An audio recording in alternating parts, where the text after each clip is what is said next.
So we're back on the 79B. It's time to put the cylinder head back together and get it back on the engine. Let's go. So I got the cylinder head back. The original one was cracked, but I had this one sitting up at the machine shop that was sitting there waiting to be crack tested. This one checked out good. And now we just got to finish putting it back together. So here's the cylinder head that came off of it. This is the Cam 1106 casting, which is on the later rubber bumper cars. And they are the worst casting on these things for cracking, because these exhaust seats on these were induction hardened for the unleaded gas that was starting to be introduced.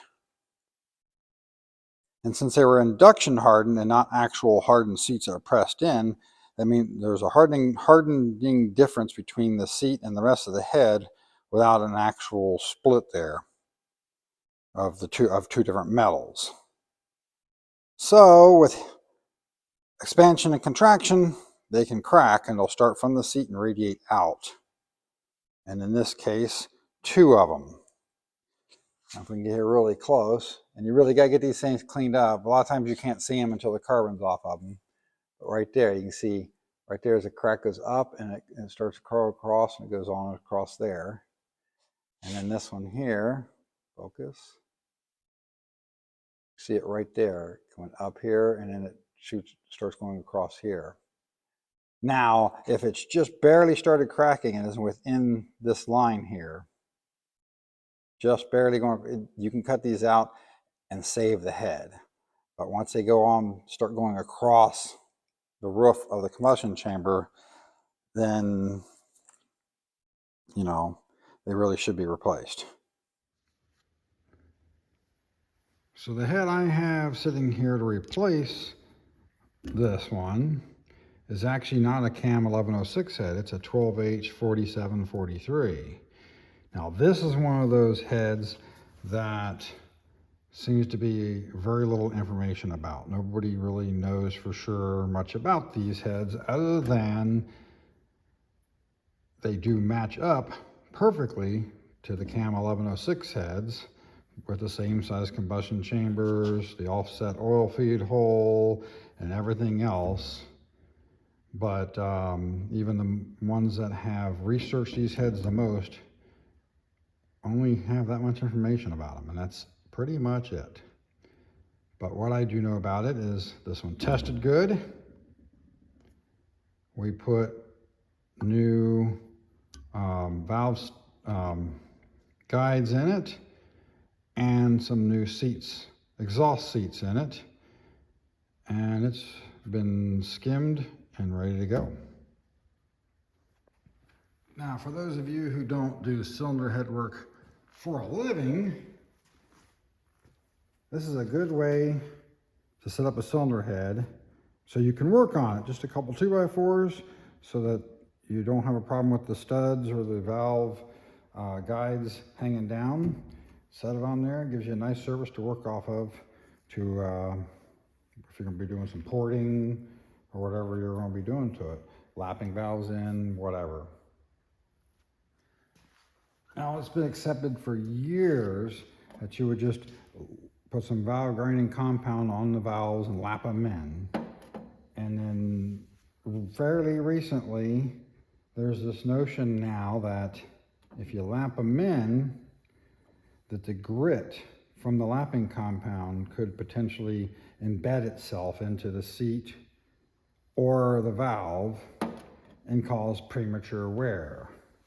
Now, I'm no metallurgist, so I don't know if that's true or not, but I myself have always lapped them in because I like to look for the pattern here and make sure it's a nice even pattern all the way around the seat and the valve, that we're getting good sealing all the way around. Now, in my case, my machine is vacuum testing them, so I know they seal, but I don't know how wide that seat is. So I generally do still give a quick lap just to see how wide that actually is. All right, so lapping the valves in real quick. Do is just put a little bit of valve grinding compound on there. Like, I'm not really loading it up too much. Put it in there. And then just give it a spin. And you can hear it. And actually keep going, it'll stop making noise until you just hear it just not even making noise anymore. But I'm not really worried about trying to go too far with it. So I'm just checking it. I'm not actually lapping it in. So then you can look at here on the pattern and see that gray area. That's how wide the seat is. And you can look, make sure it's nice and even all the way around. Then you clean the seat out, and we look for that same pattern in here and make sure that it's all the way around and even all the way around. And that's how you check it to make sure we're getting good seat. Because if when they're grinding it and they're doing it by hand, they lean a little bit, you end up with it wide on one side in the seat and thin or nothing on the other side. Or the valve is just slightly bent, you'll see it real wide and then go really thin on one spot. So the next thing I got to do is I got to clean everything really good, make sure that there's nothing embedded in here and there's no compound anywhere in the head before I can proceed.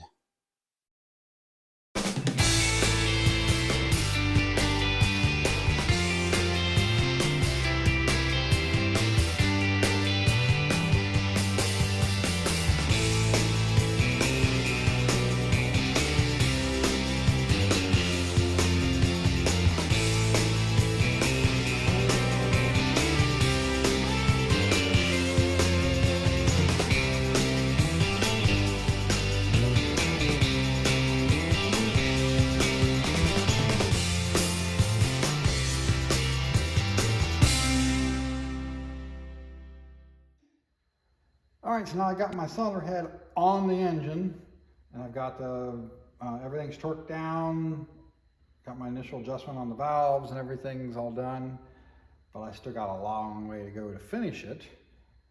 But I just wanted to say that when you buy the headsets for these things, you have to remember that if you're going to replace the cylinder head or have it off for any reason, you're going to be taking the side covers off as well.